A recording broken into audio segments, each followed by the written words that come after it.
तमाम जो महिला सशक्तिकरण को लेकर योजनाएं चलाई जा रही हैं उनका भी जिक्र करते हुए नजर आए हैं। आनंद जी, अपनी बात पूरी करें।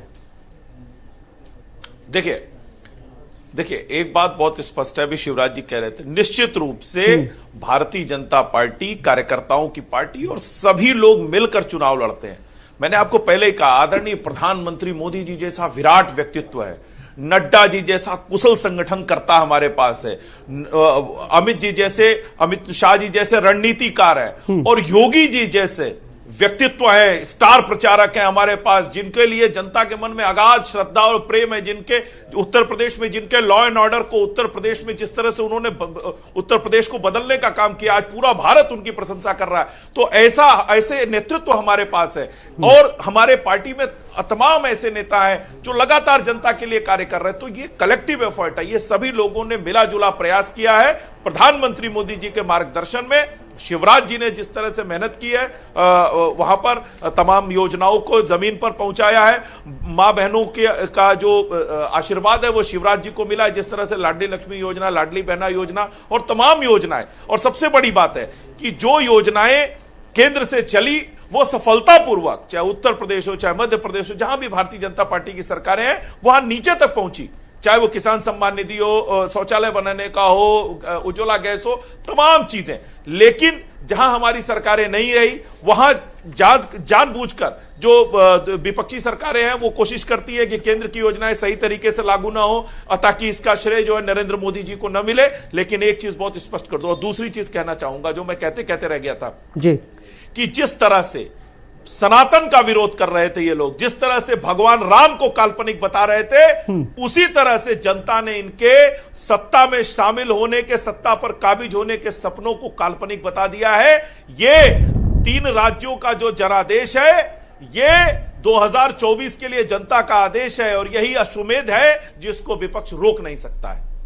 जी ठीक है, दीपक रंजन जी मैं आपके पास आऊंगी। देखिए जिस तरह से भारतीय जनता पार्टी ने मेहनत की, कहीं ना कहीं अब उसका फल मिलता हुआ नजर आ रहा है। लगातार भारतीय जनता पार्टी बढ़त बनाई हुई है, आपकी तरफ से भी तमाम मुद्दे उठाए गए, जमकर प्रचार प्रसार किया गया और बीच में हमने इंडिया गठबंधन में दरार भी देखा। तो कहां कमी रह गई? क्या जिस तरह से स्वामी प्रसाद मौर्य ने सनातन धर्म को लेकर तमाम तरह के विवादित बयान दिए, क्या उससे नुकसान होता नजर आ रहा है? देखिए मयूरी, मैंने पहले भी कहा कि अभी जो रुझान आ रहा है, अगर ये परिणाम में तब्दील होते हैं तो निश्चित रूप से जिसकी भी सरकार बनने वाली, मैं उसको अग्रिम बधाई देता हूं। और जितने भी चुनावी वादे, जितने भी लोक लुभावने वादे किए गए थे जनता, क्योंकि ये मयूरी जी जनता के द्वारा चुनी गई जनता की सरकार होनी चाहिए, जनता की उम्मीदों पे खरे उतरना चाहिए, जनता से जो वादे किए उन वादों को पूरा करना चाहिए। क्योंकि 2014 से पहले भी भारतीय जनता पार्टी ने बहुत से वादे किए जो 10 साल इनके केंद्र सरकार के पूरे होने वाले हैं।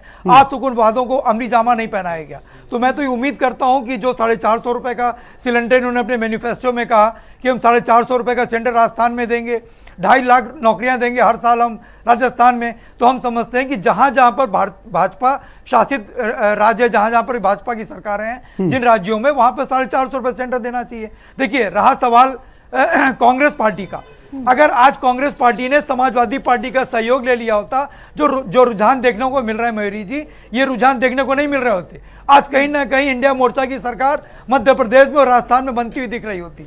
लेकिन कांग्रेस पार्टी ने समाजवादी पार्टी के जो जीते हुए विधायक थे वहां पर भी अपना कैंडिडेट खड़ा कर दिया। देखिए मयूरी जी, कॉन्फिडेंट होना अच्छी चीज है, लेकिन ओवर कॉन्फिडेंट होना अच्छी चीज नहीं है। हम तो चाहते थे कि भारतीय जनता पार्टी को हटाने के लिए इंडिया मोर्चा एकजुट होकर के मध्य प्रदेश और अन्य सभी राज्यों में एक साथ होकर के चुनाव लड़े।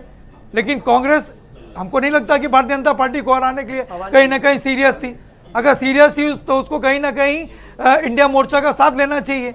कम से कम समाजवादी पार्टी जो वहां पर उसका संगठन मध्य प्रदेश में मजबूत है, उसके कार्यकर्ता वहां पे मजबूत हैं, मध्य प्रदेश में समाजवादी पार्टी का झंडा बैनर उठाने वाले हैं, तो हम उनको हताश और निराश तो नहीं कर सकते थे।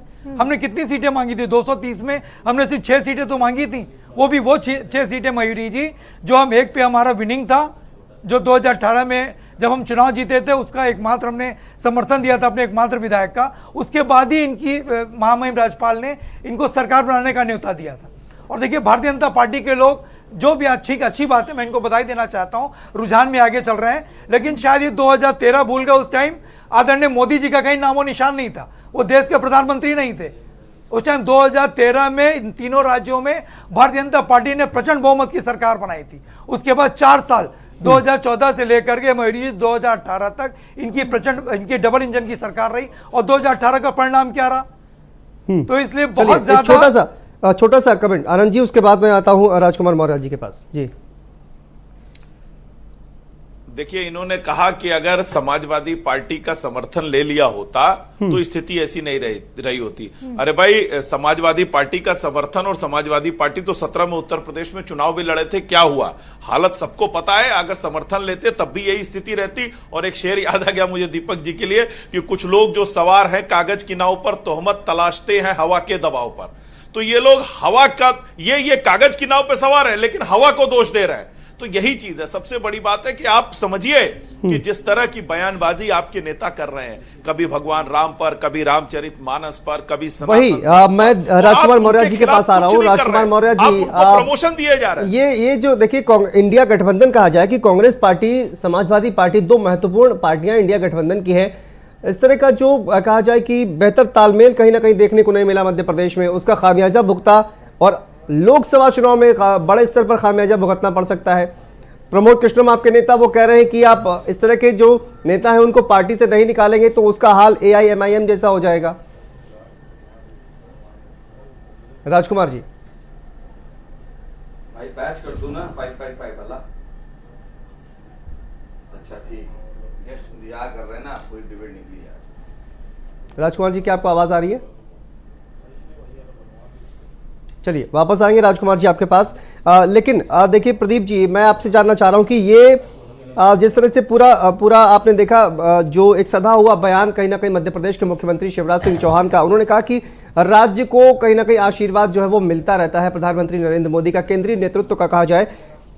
क्या इस बार शिवराज सिंह चौहान को आशीर्वाद मिलेगा? मुझे ऐसा लगता है कि मिलना चाहिए, क्योंकि लाडली बहना योजना और तमाम उनकी खुद की जो एक रेपुटेशन है, जो एक सहानुभूति पूरी मध्य प्रदेश की जनता की जो है उनको मिली है, इस आधार पर कहीं ना कहीं शिवराज सिंह चौहान को ही मुख्यमंत्री वहां पर बनाया जाएगा, क्योंकि मुझे ऐसा लगता है कि जनता के बीच सबसे ज्यादा लोकप्रिय मुख्यमंत्री के तौर पर कहीं ना कहीं शिवराज सिंह चौहान ही नजर आते हैं। प्रदीप जी, देखिए निश्चित तौर पर शिवराज जी एक काफी प्रभावी नेता है, और आप देखिए कि उनका सामंजस्य भी सब जगह बैठा हुआ है, चाहे महाकौशल भी हो, उनकी अपनी वो है, और वो लोकप्रिय भी बहुत ज्यादा है। अन्य नेताओं की अपेक्षा आप देखें कितनी बार सर्वे हुआ है, उस सर्वे में सबसे ज्यादा मुख्यमंत्री के नाम पे अगर किसी जी का नाम आता है तो शिवराज जी का नाम आता है। तो मुझे लगता है कि परिणाम जो है कुछ भी जो बीजेपी पक्ष में है, केंद्रीय नेतृत्व तो ये चाहेगा कि लोकसभा चुनाव समय आने वाला है और उसमें हम किसी तरह का कोई ऐसी व्यवधान न पैदा हो, तो इस वजह से शिवराज जी का चेहरा ही वो आगे करके रखेंगे, और मुझे लगता है कि शिवराज जी को मुख्यमंत्री पुनः बनाया जाएगा। कारण यह है कि आप देखें तो उनकी जो योजनाएं थी, चाहे वो लाडली बहना हो, चाहे लाडली लक्ष्मी योजना हो, और भी बहुत सारी किसान मत की योजना हो, इन योजनाओं का लाभ सीधा आम जनता को मिला है। और यही कारण है कि आप देखें तो जो प्रचंड बहुमत बीजेपी को मिल रही है, उसमें शिवराज जी का योगदान एक बड़ा योगदान है। आप देखें तो मालवा क्षेत्र में कैलाश विजयवर्गीय जी का एक अलग प्रभाव है।